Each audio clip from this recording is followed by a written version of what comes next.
Metal presence কৃষি সংবাদ সুজলা সুফলা।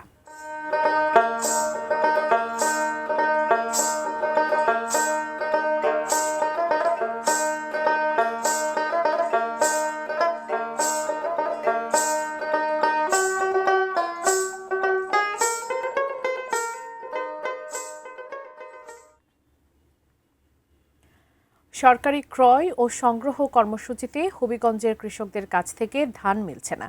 এদিকে বন্যায় ক্ষতিগ্রস্ত জেলার 23,000-এর বেশি কৃষক দিনাতিপাত আর ঋণ শোধের চিন্তায় দিশেহারা। হবিগঞ্জ সহ বিভিন্ন জেলায় সরকার নির্ধারিত 36 টাকা কেজি দরে ধান কেনার প্রক্রিয়া চলছে। এবার হবিগঞ্জে সরকারের ধান সংগ্রহের লক্ষ্য 8,090 মেট্রিক টন। তবে ধান বিক্রিতে আগ্রহ নেই জেলার কৃষকের। এখন পর্যন্ত মাত্র 650 মেট্রিক টন ধান সংগ্রহ করা গেছে।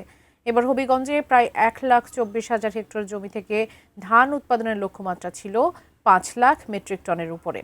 কৃষি অফিসের তথ্য মতে ক্ষতিগ্রস্ত জমি প্রায় 11,000 হেক্টর। তবে সাধারণ মানুষ বলছেন বাস্তব চিত্র ভিন্ন।